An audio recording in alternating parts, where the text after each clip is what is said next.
Reach out, touch faith.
Reach out and touch faith.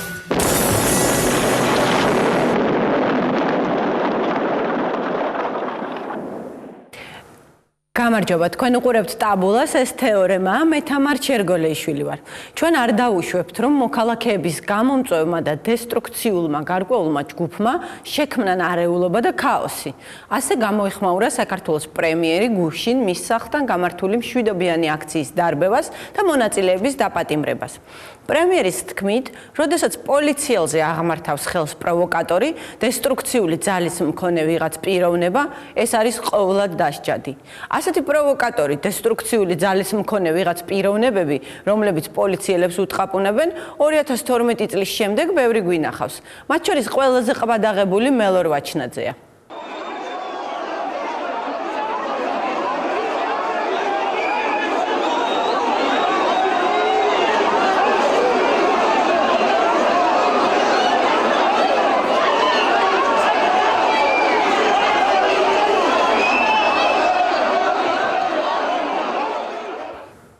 გახსოვთ ალბათ, რომ ამ ყოვლად დასჯადი ქმედებისთვის აღნიშნულ სუბიექტს მთელი 100 ლარის გადახდა დაეკისრა.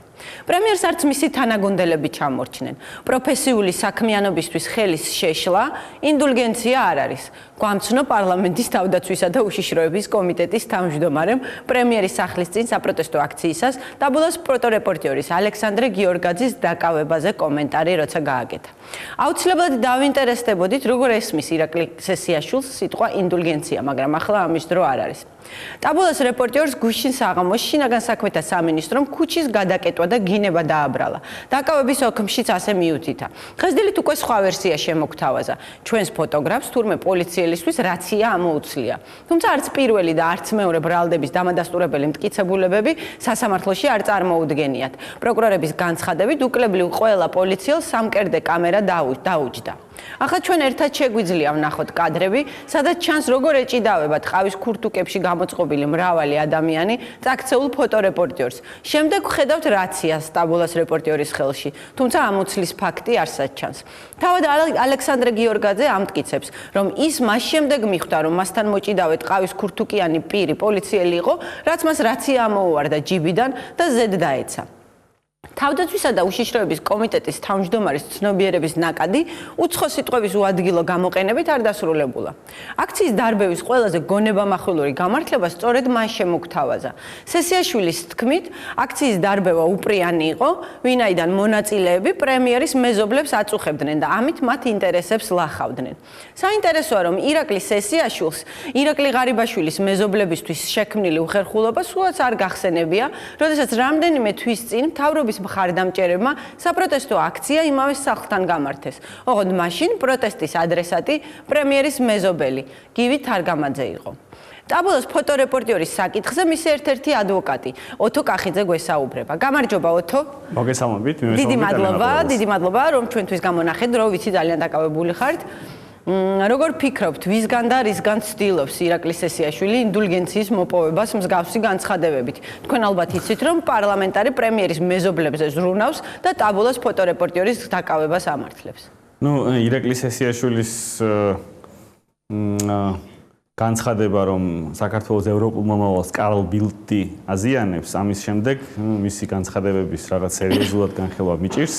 ინდულგენციის ალბათ მნიშვნელობაც მან კარგად არიცის, ისევე როგორც არიცის კანონი შეკრებებისა და მანიფესტაციების შესახებ, თანამდებობიდან გამომდინარე, იგი როგორც ცნობილია, საპარლამენტო კომიტეტს თავმჯდომარეობს, რომელიც თავდაცვისა და უშიშროების თემებზე მუშაობს და ეს უნდა ერკვეოდეს აღნიშნულ საკითხებში. ჩვენ უნდა განვიხილოთ ამ შემთხვევაში პოლიციის მიერ შედგენილი ოფიციალური დოკუმენტები, აქედან უნდა ამოვიდეთ, რას ედავება შინაგან საქმეთა სამინისტრო აქციის მონაწილეებს. აღნიშნულ დოკუმენტებში ჩვენ ვკითხულობთ, მაგალითად, ტაბულას ფოტოგრაფის შემთხვევაში, რომ ადგილი ჰქონდა უცენზურო ლანძღვა გინება საზოგადოებრივი თავშეყრის ადგილას. უნდა ვივარაუდოთ, რომ ჰაკიმ ფაშაზე გაღიზიანდნენ? ეს პიროვნება თავად აცხადებს, რომ საერთოდ არ იგინებოდა.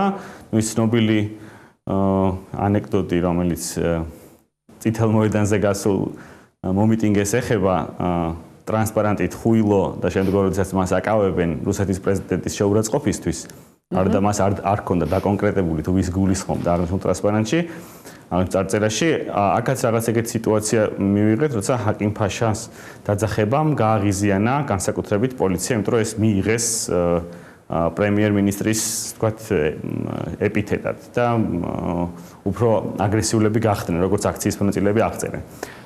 ტაბულას ფოტოგრაფის მხრიდან ლანძღვაგინების დამადასტურებელი რამე მტკიცებულება მათ არ წარმოუდგენიათ.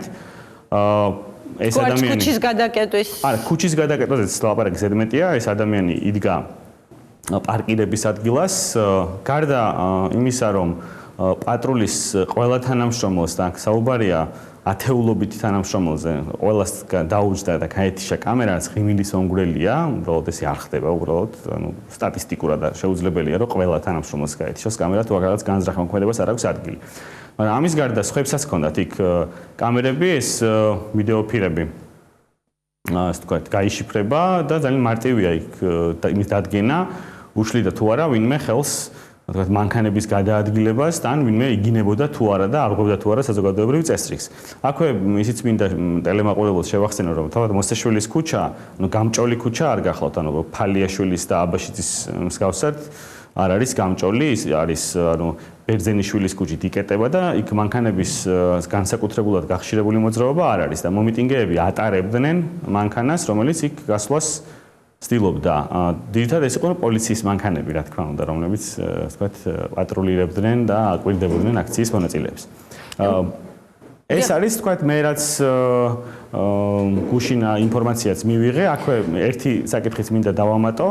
საპატრულო დეპარტამენტში მე დავთვალე დაახლოებით 40-მდე პატრულის თანამშრომელი, რომლებიც იყვნენ დაკავებული ამ აქციის 7 მონაწილის ოქმების შედგენით და ძალიან მნიშვნელოვანი პრიორიტეტი იყო ის იმ დღეს შინაგან საქმეთა სამინისტროსთვის, როდესაც ჩვენ ვიცით, რომ კრიმინალის დონე შესამჩნევად გაზრდილია, საზოგადოება ამას გრძნობს და ბუნებრივია პირველ რიგში პოლიციისგან კვლევებს გულისხმობს ზუსტად პოლიციისგან ელის ის ეფექტურ რეაგირებას და ამ დროს არასაჭირო რესურსი ბოლოს და ბოლოს ამ ადამიანების დაკავების გაფორმებას არ სჭირდებოდა ათეულობით პატრულის თანამშრომელი, მაგრამ იქ მიდიოდა საათების განმავლობაში. კი ბატონო, კიდევ ერთი დეტალი, დილით შინაგან საქმეთა სამინისტრომ გააკეთა განცხადება, სადაც შეცვლილი იყო პრეტენზიები, შინაგან საქმეთა სამინისტროს პრეტენზიები ალექსანდრე გიორგაძესთან. გუშინ თუ ისინი გინებას და ქუჩის დაკავებას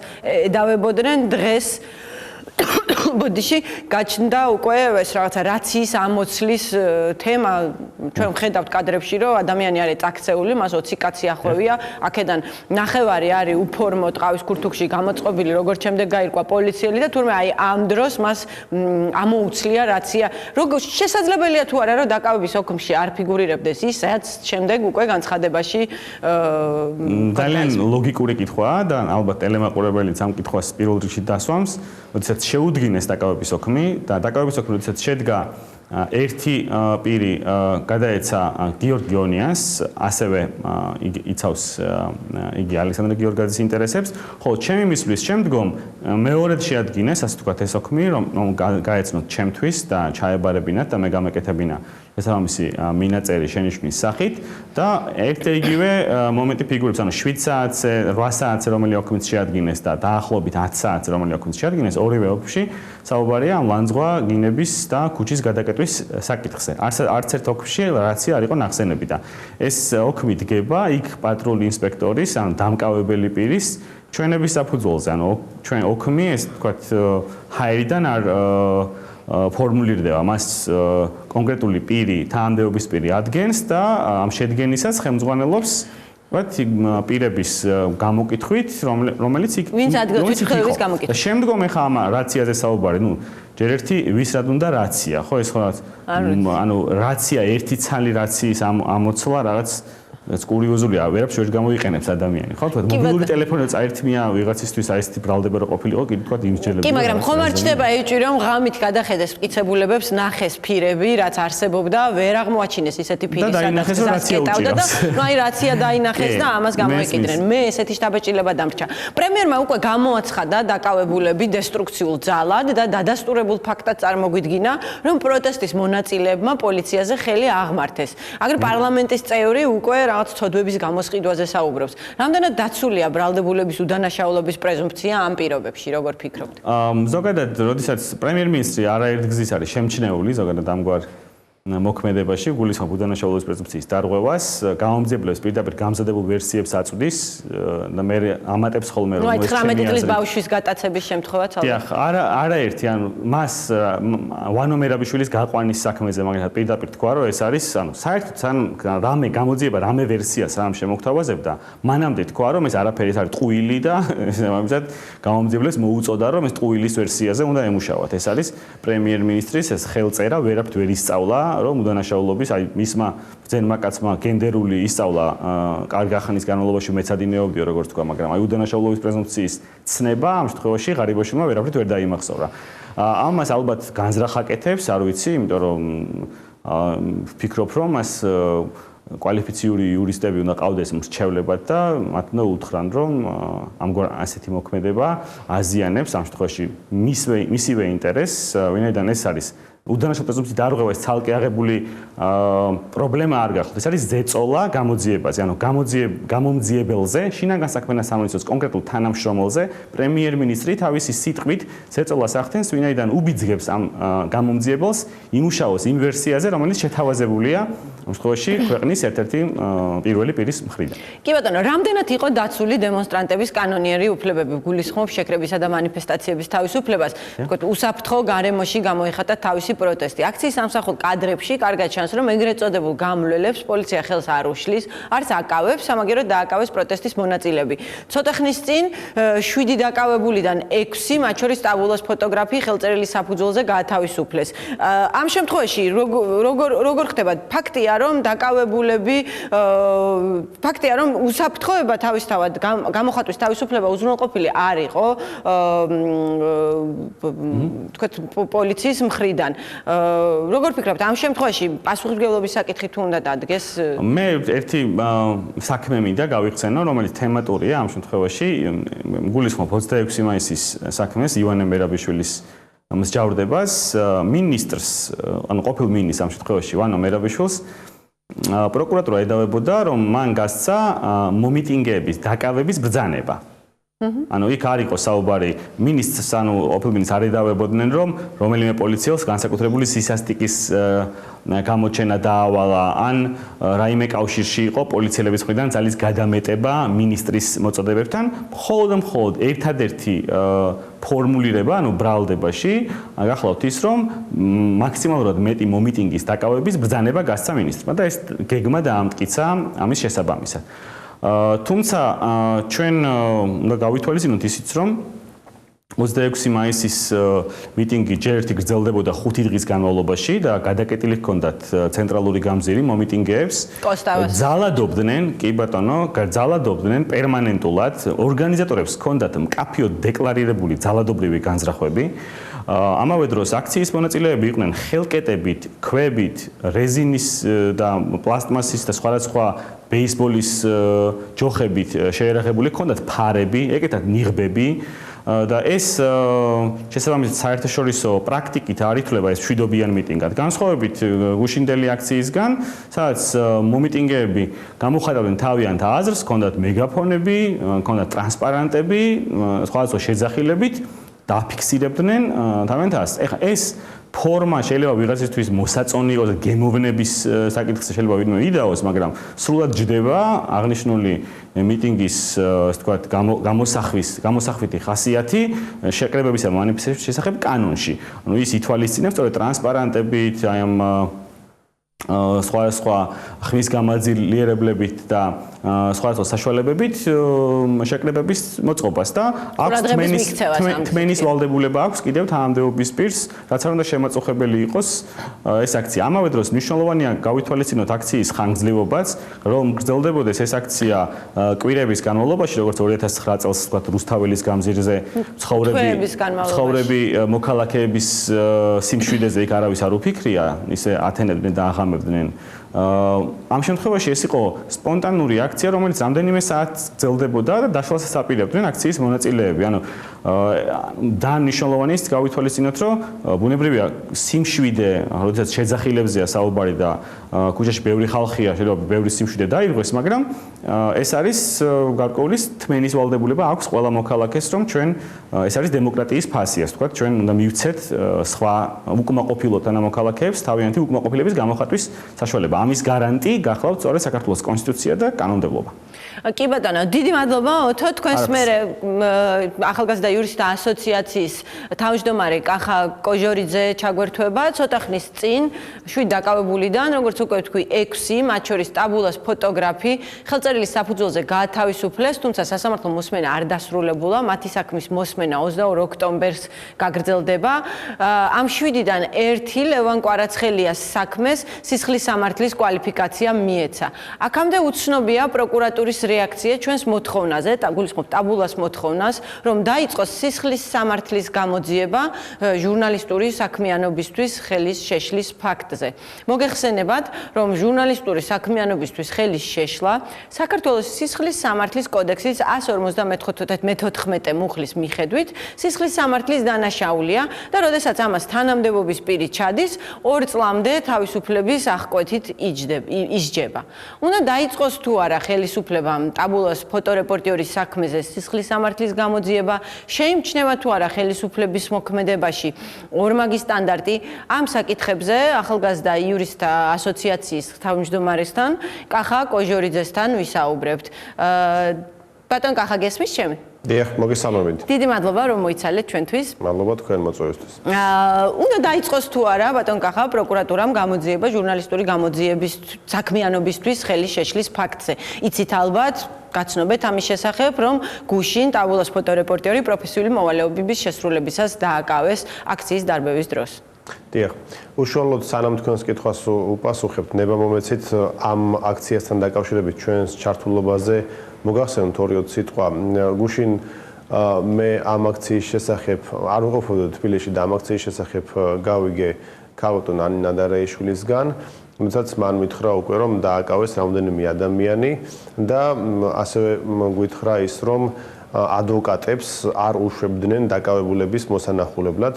მე ვთხოვე ახალგაზრდა იურისტთა ასოციაციის ადვოკატს რომ მისულიყო და მოენახულებინა დაკავებულები და გაგვერკვია თუ რა იყო მიზეზი ადვოკატების არ შეშვების. ის მივიდა დაახლოებით 1 საათის შემდეგ აი ამ კომუნიკაციიდან და დაახლოებით საათნახევრის განმავლობაში ელოდებოდა შეშვებას, თუმცა საბოლოოდ ეს შეშვება ვერ მოხდა. სხვა ადვოკატები რამდენიმე საათიანი ლოდინის შემდეგ შევიდნენ და მოინახულეს დაკავებულები. ვადასტურებ, იმიტომ რომ მე შინაგან საქმეთა სამინისტროსთან ვიყავი და ველოდებოდი, რომ ალექსანდრე გიორგაძესთან ჩვენ ფოტორეპორტიორთან შეეღწია ადვოკატს. დიახ, ანუ რატო უსვამ ამ გარემოებას ხაზს? საქართველოს კონსტიტუცია მისი 18 მუხლის მე-5 პუნქტი პირდაპირ ამბობს იმას, რომ დაკავებულ თუ დაპატიმრებულ პირს აქვს უფლება დაკავებისთანავე მოითხოვოს ადვოკატთან შეხვედრა და ეს მოთხოვნა უნდა დაკმაყოფილდეს. მოცემულ შემთხვევაში ასეთი დაუყოვნებელი დაკმაყოფილების შემთხვევა ჩემი აზრით არ ქონდა, იმიტომ რომ ჯერეგერთი რომ სხვა ადვოკატებიც ელოდებოდნენ გარკვეული პერიოდის განმავლობაში დაკავებულებთან შეხვედრას და მეორეც უშუალოდ ახალგაზრდა იურისტთა ასოციაციის ადვოკატი საათნახევრის განმავლობაში იმყოფებოდა იქ და მთლიანობაში აბსოლუტურად გაუგებარი მიზეზით რომ ანუ საშვი არ არის შენზე დაშვებული ესეთი პასუხი იყო და შემდეგ როცა იკითხა რომ ვისი მეშვეობით შეიძლება საშვის დაშვება ან დაცვა ეუბნებოდა რომ საშვი არ არის დაშვებული ან იქნება თქვენ აცნობოთ იმ პირს ვინც კურირებს აი ამ საქმეს საპატრულო პოლიციის წარმომადგენლების მხრიდან, ანუ არ მოხდა ეს კომუნიკაცია, თავად ჩვენმა ადვოკატმა ცხადი არ იცოდა იმ კონკრეტული პოლიციელის სახელი და გვარი ან გამომძიებლის, ვისაც ევალებოდა საქმის წარმოება და შესაბამისად ვერ მოხდა ეს კომუნიკაცია. ფაქტიურად ასეთი ხელოვნური თუ რაში შეიძლება სჭირდებოდეს ეს ხელისუფლებას? აი ამას ვერ ხვდები. პრობლემის გარდა ხომ არაფერი არ არის. მართული იყო თუ რა სხვა პრაგმატულად რა შეიძლება, რამ სარგებელი შეიძლება მიიღონ იმით, რომ აყოვნებენ ადვოკატებს? აი რა შეიძლება ხდება? მართლა ვერ გეტყვით, იმიტომ რომ ამ შემთხვევაში სარგებელს მე ვერაფერს ვერ მოვიფიქრებ, მაგრამ კრიტიკა კი ნამდვილად შეიძლება მიიღონ, იმიტომ რომ ეს არ არის ჩვენი ახირება, ეს არის საქართველოს კონსტიტუციის ძალიან ნათელი და პირდაპირი მოთხოვნა, რომ დაკავებულს მნიშვნელობა არ აქვს. ადმინისტრაციული წესით იქნება დაკავებული, სისხლის სამართლის წესით იქნება დაკავებული, აქვს დაკავებისთანავე, ანუ დაუყოვნებლივ ადვოკატთან შეხვედრის უფლება და ეს უნდა დაკმაყოფილდეს დაუყოვნებლივ. და ჩვენ კითხვას რა დავუბრუნდეთ? რა შეეხება თქვენს კითხვას? შემახსენეთ თქვენი კითხვა რა იყო? უნდა დაიწყოს თუ არა პროკურატურამ გამოძიება ჟურნალისტების 154 მუხლის სისხლის სამართლის კოდექსის ჟურნალისტური საქმიანობის ხელის შეშლას მიიჩნევს დანაშაულად. დიახ, გასაგებია. ამ ეტაპამდე ხელისუფლების მიერ გავრცელებული ვერსია არის ის, რომ თავად ჟურნალისტის წინააღმდეგ მიმართული ქმედება კი არ არის, ასე ვთქვათ, დარღვევა, არამედ თავად ჟურნალისტი იყო კანონდამრღვევი, ხო? მაგრამ აქციის მონაწილეები საპირისპირო ვერსიაზე საუბრობენ იმაზეც, რომ არიან თვითმხილველები თუ როგორ შემოუშვეს უშუალოდ პოლიციელებმა ეგრეთ წოდებული პროვოკატორები, რომ ასე ვთქვათ, აქციის მიმდინარეობის დროს დაძაბულობა მომხდარიყო. მე ცხადია ვერ დავადასტურებ ამას, ეს ასე იყო თუ არა, მაგრამ ვიტყვი იმას, თუ რა წერია საქართველოს სისხლის სამართლის საპროცესო კოდექსში, როდესაც ვრცელდება დანაშაულის შესახებ ინფორმაცია, მაშინ პოლიცია, პროკურატურა ვალდებულნი არიან დაიწყონ გამოძიება. ანუ როდესაც აქციის უშუალო თვითმხილველები საუბრობენ იმაზე, რომ თვითონ კი არ არღვევდნენ კანონს, არამედ იყვნენ სხვა ადამიანები, რომლებმაც დაძაბულობა შემოიტანეს აქციაზე და აქეთ აყენებდნენ შეურაცხყოფას და გამოიწვიეს ეს ასე ვთქვათ, შეხლა შემოხლა. კიდევ ერთხელ მე ვერ დავადასტურებ ვერც ერთი მხარის ინფორმაციას, იმიტომ რომ არ ვიყავით ჩვენ იმ აქციაზე და ვერ ვამონიტორინგებდით თუ რა ხდებოდა, მაგრამ ნებისმიერ შემთხვევაში, როდესაც ასეთ ტიპის ინფორმაცია ვრცელდება, როგორც გითხარით, ეს არის სისხლის სამართლის საპროცესო კოდექსის მოთხოვნა, რომ გამოძიება დაიწყოს.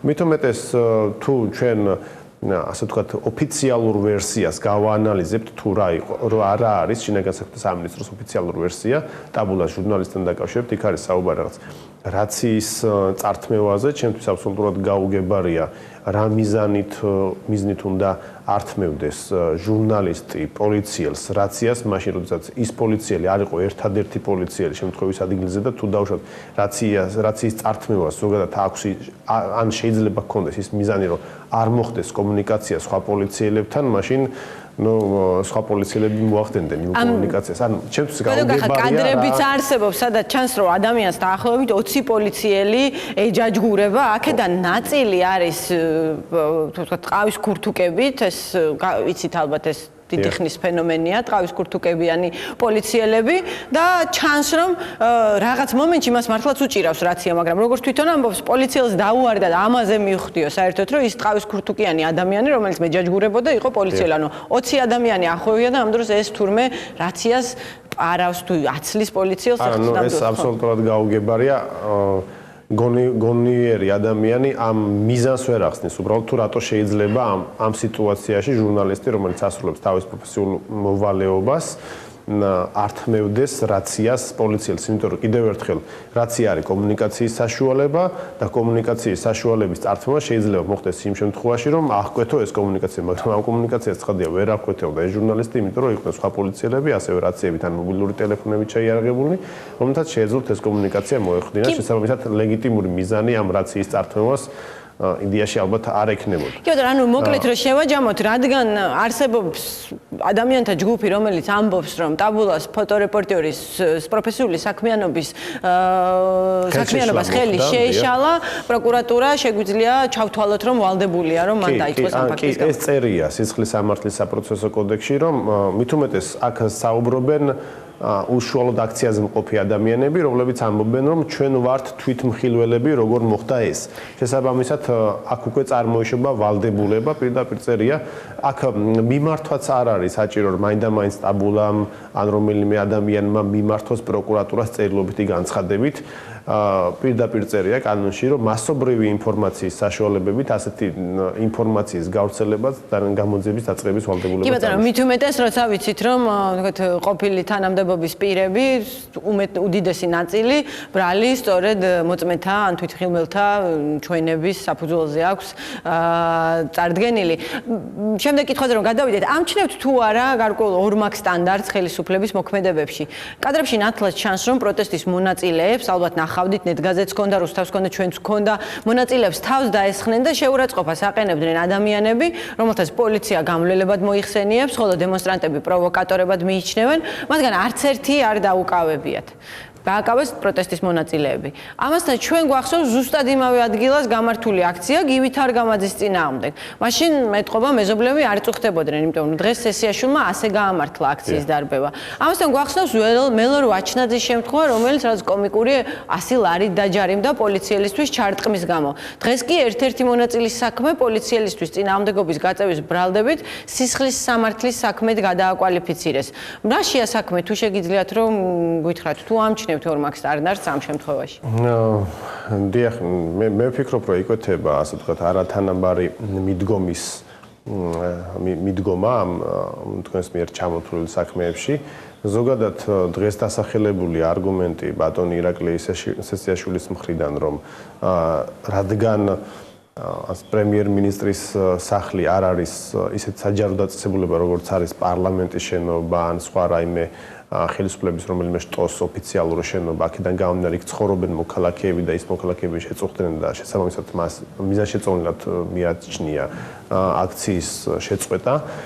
ესეთი კომენტარი მე ვფიქრობ არასწორია და უბრალოდ მე კი არ ვფიქრობ ეს გამომდინარეობს საქართველოს კანონმდებლობიდან, იმიტომ რომ ამ შემთხვევაში ის კი არ არის მნიშვნელოვანი რა მიგვაჩნია ჩვენ, რა შემთხვევაში მიგვაჩნია აქციის დაშლა სწორად ან არასწორად, ამ შემთხვევაში მნიშვნელოვანია ცხადია რა სტანდარტს ადგენს საქართველოს კანონმდებლობა და ის სავალდებულოდ შესასრულებელი წესები, ადამიანის უფლებათა ევროკონვენცია და სხვა საერთაშორისო ხელშეკრულებები. ამ შემთხვევაში საქართველოს კანონმდებლობა, ისევე როგორც ადამიანის უფლებათა ევროპული სასამართლოს პრეცედენტული გადაწყვეტილებები ძალიან ცალსახად მიუთითებენ იმას, რომ შეწუხება, ასე ვთქვათ, მოქალაქეთა შეწუხება, რომელიც მით უმეტეს, როდესაც აქცია არის სპონტანური ხასიათის და არ გრძელდება რაღაც დაუსრულებლად და ასე შემდეგ, როდესაც ეს დასაშვებია, დასაშვებ ფარგლებში ექცევა, ვერ გახდება აქციის შეწყვეტის საფუძველი ვერც ერთ შემთხვევაში.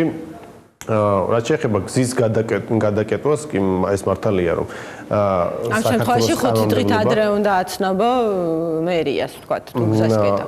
არა, დიახ, მაგრამ თუ ანუ გზის გადაკეტვა ზოგადად ჩვენი კანონმდებლობის თანახმად შესაძლებელია მაშინ, როდესაც აქციის მონაწილეთა რაოდენობა ამას მოითხოვს, კი. რომ ტროტუარზე არ ეტევა.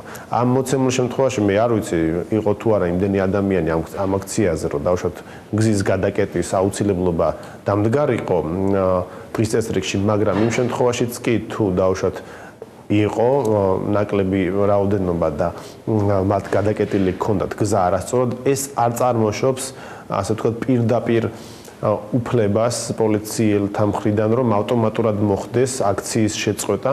მათ აქვთ საშუალება ცხადია, რომ მოუწოდონ კანონდარღვევას თუ აქვს აქციის მიმდინარეობის დროს ადგილი ამ კანონდარღვევის შეწყვეტისკენ და თუ დავუშვათ ეს არ მოხდება, მერე იმოქმედონ აქციის კანონდარღვევით მიმდინარე აქციის შესაწყვეტად. მოცემულ შემთხვევაში კიდევ ერთი მნიშვნელოვანი გარემოებაა, რომ ის სამართალდამცავთა ოქმები და მტკიცებულებები, რაც შედგა სამართალდამცავთა მხრიდან, რამდენად არის გამყარებული სათანადო მტკიცებულებებით. მე რამდენადაც ვიცი, მოცემულ შემთხვევაში გარდა პოლიციელთა ჩვენებისა,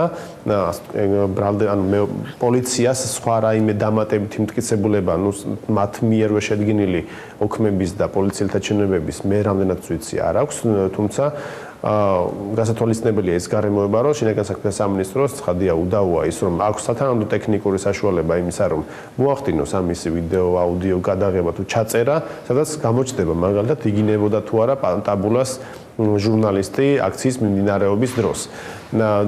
იმიტომ რომ აქ რადგან სანქცია შეიძლება ამ ყველაფერს მოუყვეს ადამიანის დაპატიმრების სახით, ეს ადამიანის უფლებათა ევროპული სასამართლო სტანდარტით გადის სისხლის სამართლის კატეგორიის საქმეებში, მიუხედავად იმისა, რომ ჩვენი კანონმდებლობით ეს არის ადმინისტრაციული წესის ადმინისტრაციული სამართალდარღვევა და შესაბამისად ისინი უნდა სარგებლობდნენ სათანადო დაცვის საშუალებებით და ამავე დროს მტკიცების ვალდებულება წარმოეშვება ცხადია მბრალდების მხარეს. თუმცა ცოტა ხნის წინ ჩვენმა იუსტიციის მინისტრმა კინაღამ თავდაყირა დააყენა სისხლის სამართალი, როდესაც მან გამოაცხადა, რომ დაკავებულმა თანამდებობის პირებმა უნდა მოიპოვონ მტკიცებულებები იმისთვის, რომ ამტკიცონ, რომ ისინი უდანაშაულები არიან, მაგრამ ეს სხვა საუბრის თემა.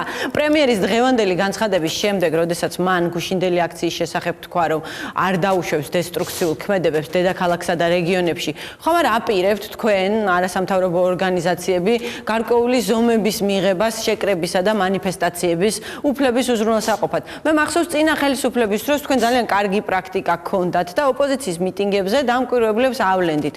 ხომ არ გაქვთ მსგავსი რამ გეგმაში, რომ აღადგინოთ ეს პრაქტიკა? არა, ეს პრაქტიკა არც აღსადგენია ამ შემთხვევაში არაფერი არ არის, იმიტომ რომ დღესაც მოქმედებთ მაგ სტანდარტით, თუ არის თუ გვაქვს ინფორმაცია, რომ რაიმე აქცია იგეგმება და ამავდროულად თუ არსებობს ამ აქციაზე, ასე ვთქვათ, დაძაბულობის აი და პრემიერის განცხადებამ ხო არ გაამძაფრა ეს? ანუ გეტყვით ერთ მაგალითად რამდენიმე დღის წინ, როდესაც იყო თავისუფალი ზონისა და თავისუფალი თაობა შორის დაპირისპირება, იქ ჩვენი წარმომადგენლები იმყოფებოდნენ, ანუ ვიცოდით რომ იგეგმებოდა აქცია და ჩვენი წარმომადგენლები იმყოფებოდნენ იმ აქციაზე და აკვირდებოდნენ მოვლენების განვითარებას და სხვა შემთხვევაშიც თუ ჩვენ გვექნება ინფორმაცია მსგავსი ტიპის აქციების შესახებ, რა თქმა უნდა, გამომდინარე იქიდან რომ ფაქტია რომ არსებობს დაძაბულად მოვლენების განვითარების ალბათობა, ჩვენი წარმომადგენლები იქნებიან ასეთ ტიპის აქციებზე. რაც შეეხება პრემიერის მიერ ნათქვამ სიტყვებს ამასთან დაკავშირებით უდანაშაულობის პრეზუმპციის, ასე ვთქვათ, ძალიან ცალსახა პირდაპირ დარღვევა, ისე როგორც ეს იყო სხვა შემთხვევებში, მე ვფიქრობ, რომ მოცემულ შემთხვევაში შეიძლება არ ქონდეს, იმიტომ რომ პრემიერ-მინისტრმა ახსენა სიტყვები დესტრუქციული მოქმედება და პროვოკაცია, რაც არ ნიშნავს ასე ვთქვათ, პირდაპირ დანაშაულის დაბრალებას, თუმცა პოლიციელზე ხელები. თუმცა მიუხედავად ამისა, მე ვფიქრობ, რომ პრემიერ-მინისტრის მხრიდან ასეთი განცხადებები არ უნდა კეთდებოდეს, ან მან კანონდამრღვევებად გამოიყვანა, ასე ვთქვათ, აქციის მონაწილეები, მაშინ როდესაც ჩვენ ვიცით, რომ მისი სიტყვების მომენტში სასამართლო პროცესი არ თუ დამთავრებული, დაწყებულიც არ არის, ხო? დღესაც არ არის დამთავრებული ეს სასამართლო პროცესი. ძალიან კარგია, რომ გადაიდო და დაცვის მხარეს ექნება შესაძლებლობა დამატებითი მტკიცებულებების წარდგენა მოახდინოს. ანუ რისი თქმა მინდა, რომ ამ სიტუაციაში იმ ქვეყანაში, სადაც მე მინდა ერთ გარემოებას გავუსვა ხაზი, რომ ამ ხელისუფლების თუ წინა ხელისუფლების თუ იმის წინა ხელისუფლების დროს იმ დღეს ვფიქრობდით ჩვენ და ვერ გავიხსენით ვერც ერთი კონკრეტული შემთხვევა, როდესაც მაღალი ხელისუფლების პირის მიერ საჯაროდ განკეთებული განცხადების შემდეგ გამოძიება სხვა შედეგი წასულიყოს. ანუ როდესაც არის უწყების პოზიცია, რომ მოხდა ეს, ან მაღალი თანამდებობის პირის პოზიცია, რომ აი ეს მოხდა, იმის საწინააღმდეგო დასკვნას კონკრეტული გამოძიებელი ვერდებს და ჩვენ ესეთი გამონაკლისები არ აგვაქვს სამწუხაროდ. თუმცა ფაქტები გამოვლინდება ხოლმე მე შემდეგ ისე, ან რომ საწინააღმდეგო მტკიცდება, მე გაგახსენებთ მაგალითად ბიძინა ივანიშვილის სიტყვებს, აი ფარესიშვილის ვიდეოები, როდესაც გაიდო YouTube-ზე, რომ ეს არ არის ნაციონალური, ეს უფრო ნაციონალური მოძრაობის ხელწერაა და ეს არ არის ახალი გუნდის ხელწერა და ამ დროს გაჩნდა მტკიცებულებები, რაც პირდაპირ ადასტურებდა, რომ შინაგან საქმეთა მინისტრის ღარიბაშვილის მოადგილე იყო ჩართული ამ ამბავში. იგივე ჩვენ გვახსოვს, როდესაც ამბობდნენ, რომ აი შპრიცებს ყრიან სადარბაზოებში და ეხლა ჩვენ წარმოგიდგენთ ვიდეოებს, უბრალოდ მე ეს არ მყარდებოდა ხოლმე ფაქტებით. ესეთი დაბრალებები ხშირად გვახსოვს, რომლებიც არ მყარდება შემდეგ ბრალდებით, შეიძლება გამოძიებაც დაიწყოს, მაგრამ ვერსად ვეღარ წავიდეს ის გამოძიება, იმიტომ რომ მტკიცებულებები არის. მეც სწორედ მაგას ვამბობ, რომ ასეთი ტიპის განცხადებები იმ მომენტში, როდესაც გამოძიება მიმდის და ვიცით, რომ დაკავებულიდან ერთ-ერთ მათგანს აქვს წაყენებული სისხლის სამართლის ბრალი, ხო? აი ამ სიტუაციაში პრემიერ-მინისტრის მხრიდან მაქსიმალური თავშეკავებაა სასურველი, რომ გამომძიებელს რაღაც მესიჯი არ გაუგზავნოთ, თუ რა მიმართულებით უნდა წარმართოს გამოძიება, ან სასამართლოს არ გაუგზავნოთ მესიჯი, თუ რა ტიპის გადაწყვეტილება უნდა იქნეს მიღებული. ამ სიტუაციაში და ამ მომენტში მაღალი თანამდებობის პირები მე ვფიქრობ, ერთადერთი რაც უნდა ამობდნენ იმას, რომ სამართალდამცავმა ორგანოებმა მაქსიმალურად ობიექტურად, მიუკერძებლად და ასე შემდეგ უნდა მოახდინონ ამ შემთხვევის შეფასება. თქვენ 2 წელია ამას იძახით ბატონო კახა, თქვენთან ერთად მრავალი უფლებადამცველი. მე ამ შემთხვევაში საიას სახელით საუბრობ და საი ამას 20 წელია რაც ამბობს. კი ბატონო, მაგრამ ჯერჯერობით შედეგი ვერ გამოიღო. დიდი მადლობა იმისთვის, რომ ჩვენთვის დრო გამონახეთ.